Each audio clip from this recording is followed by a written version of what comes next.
week 1 of free agency is always crazy, but we move into week 2, which is anything but. As soon as we got off the air, it was announced that Isaiah Wilson was released by the Dolphins.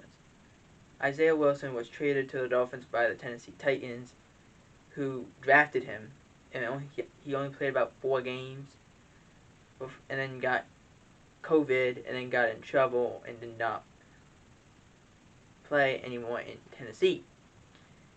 After announcing he was not wanting to stay in Tennessee, he left.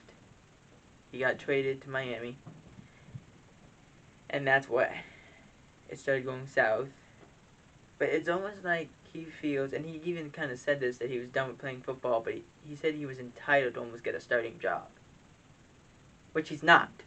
If you're not good, or you don't try to be good, and you just think you're entitled to be the number 1, that's not how this game works. Yes, you're the first round pick. It does happen quite often that the first round pick is the starter. But if you're the best available, we're going to take you no matter where you are. If you're a first round pick or a 5th round pick, doesn't matter. We're taking you. That's how it works. You're not entitled for anything. People say they want that 10, 15 year long career. That makes a lot of sense. You want a long career and you want to stay with one team for that long. But they have to work for it. That's why you see people like Tom Brady, Peyton Manning, Jerry Rice, all play a long time. They all played more than 15 years, but they worked hard, and this game became before. It's all about commitment. This game is about commitment because this game, you have to work hard, and sometimes that comes in front of your family, your friends, and all that kind of stuff. It just happens. Are you committed to playing this game or not? If you are, then okay.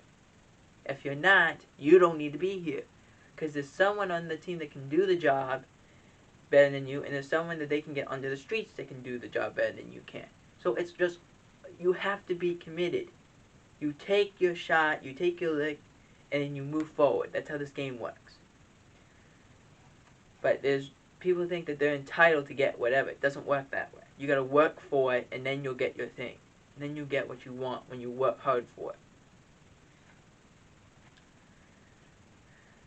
Moving into the next topic, which holds on to the Steelers re-signed Juju Smith-Schuster to a 1-year deal with $8 million. The Steelers also are allowing cornerback Steven Nelson to seek a trade. They gave him permission to seek a trade. The first one is, the Juju Smith-Schuster one is all over the place. It's a great agent strategy to do this, but it didn't make a lot of sense. He said he was going to stay in Pittsburgh, and then he said he was leaving Pittsburgh. But then he said that he would never leave Pittsburgh, but then he said he was going to leave again. Then he said the second time he said he was going to leave, he said he was going to stay at Big Ben State. Big Ben got restructured. Juju said he was going to stay. Then he said he was going to leave again. Then he said that there was only a 10% chance of him staying. And then he goes and signs a contract with Pittsburgh anyway. It's a great agent strategy to make more money, but it's very confusing if you think. And then we're seeing a lot more players now with the Steven Nelson thing of getting permission to seek a trade. I'm happy. I want to see these guys go and have successful careers and make as much money as they can. It would be nice to see it if they would be able to stay with one team, but I know that's not really realistic. It doesn't happen. Like, we all thought Tom Brady was going to stay with Patriots, and that didn't even happen. So we don't know what's going to happen. It's just the way the league works. But I am hoping Steven Nelson knows what he's looking for and goes where he can find it. The next few topics are about the Bengals. The Bengals released Geno Atkins. They trade Ryan Finley to the Texans, swap picks, and signed Riley Reef to a contract. They said they were going to release Geno Atkins, and they did because he had an abysmal year. He had 1 tackle. They said they wanted offensive line help. they got Riley Reef, who played for the Minnesota Vikings last year. They said they were going to release Ryan Finley, and they found a trade partner in the Texans, so they traded him and don't waste the money. 3 things they said they were going to do, and they did it. You gotta be like, oh, they did say that they were going to do that, and they did do it. You gotta be happy that they did. The Cowboys are visiting with safeties today and tomorrow. They're visiting with Malik Hooker and Damontae Kazee. Damontae Kazee played in Atlanta with Dan Quinn as the head coach. Dan Quinn drafted him in the 5th round. And so you know Dan Quinn's going to vote for Kazee because he knows Kazee. And Kazee's been a good player. Came off a torn Achilles last year after 4 games. Malik Hooker, a different story. Played in Indianapolis, tore his Achilles after 2 games. So he's coming in. He hasn't played in nearly 8 to 10 months. We'll see what happens. But you know, Malik Hooker is going to have to work his tail off to see if he can even get a roster spot. Because it's going to be hard to outbeat KZ since Dan Quinn already has the vote. And Dan Quinn has a lot of power in this organization. So, Dan Quinn, if it's going to be, they're going to come in on Tuesday, both of them. They're going to come in on Tuesday, answer the easy questions, go meet the owners, meet the front office, and meet the coaches. And then on Wednesday, they're going to do the hard questions. Are they healthy? Can they run? Can they do this? Can they do that?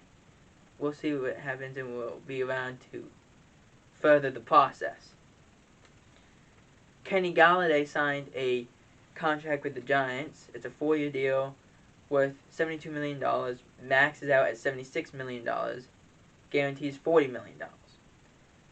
It's a great deal. I said Kenny Gallaudet should go to New York over the Ravens, which he did. Smart move. You get a young quarterback. Makes a lot of sense to me. Cowboys signed hybrid safety / linebacker Keanu Neal. And why I say / linebacker is because it came out that Ian Rappaport said that he's moving to linebacker. He's moving to weak side linebacker. It's a 1-year deal, $4 million, $1 million in incentives. I think it's a great splash of a contract. It also allows you to talk to Malik Hooker and KZ. Colts re-signed Xavier Rhodes. His last year in Minnesota was not good. It wasn't good. His first year in Indianapolis, he got banged up a little bit, but he did play pretty well. I like Xavier Rhodes. I'm happy that they're giving him another chance. It's a 1-year deal worth $6.5 million, so it's not anything really terrible. Broncos signed Kyle Fuller to a $9.5 million contract, $9 million guaranteed. Makes a lot of sense. Vic Fangio was the defensive coordinator when Kyle Fuller was in Chicago a few years ago, and then became the head coach. So this is a great move. Very smart. Broncos have been sneaky good in this free agency. The Rams signed Deshaun Jackson to a 1-year vet minimum deal. This one's not shocking, really. Sean McVay was the wide receiver coach in Washington when Deshaun Jackson was there. Not very shocking. It's a reunion in that kind of way. The Jets signed Sheldon Rankins to a 2-year, $17 million deal. Love the move. Big body. I love the fact that they are getting pieces that work together and don't wait like 4 or 5 years before when this guy gets old and then they finally go and make a move. I love that. I think that was a smart move to bring in a big body, terrorize some people. It's going to be a great thing to have. The Eagles bring in Joe Flacco, which makes no sense because it's like they don't trust Jalen Hurts at all. Like, owner does, but GM and coach really don't. It doesn't make any sense.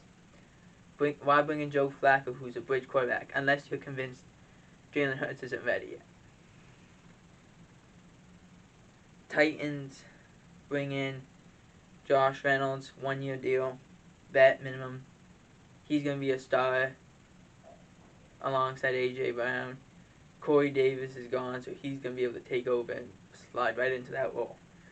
Frank Reich still says Carson Wentz still has it, even though since getting drafted, he's third in wins behind Dak Prescott and Jared Goff, who are both 42 and 27, even though Dak missed most of the year with a broken leg, basically.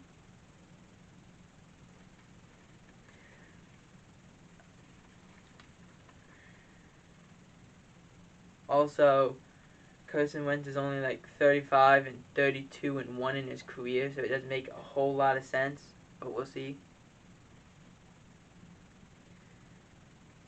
Tavon Wilson signs with the San Francisco 49ers, a one-year vet minimum deal. Nice move. Boost the safety. Boost the secondary and everything like that. Raiders sign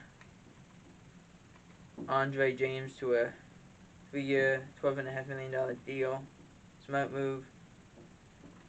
Keep it simple. Giants sign Adoree Jackson to a 3-year, $39 million deal. $16 million in year one, $27 over the 2 years. Matt Prater signs with the Cards. Lions signed Randy Bullock. Bullock's making $1.75 million in 1 year. Prater's making has a 2-year contract worth $6.5 million, $1.8 million bonus, $3.7 million guaranteed. Russ still wants AB in Seattle. Packers re-sign Kevin King to a 1-year, $6 million deal. Pat Pete's not changing positions.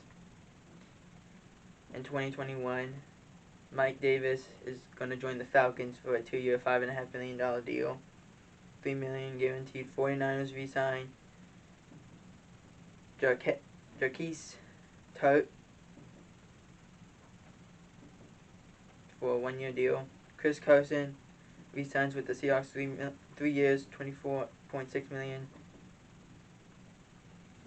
Voids after 3 years, which would be a $10 million loss, but really nothing. Texans add Philip Lindsay, 1-year deal worth $3.25 million. Eagles signed Anthony Harris to a 1-year deal, $5 million. Washington football team re-signs Danny Johnson and Jared Norris, who are special teamers. Danny Johnson's is a return man, and Jared Norris is helps on the special teams unit. But what do you guys think? Who should the Cowboys bring in as their new starting free safety? Is it Jamonte KZ or is it Malik Hooker? You decide.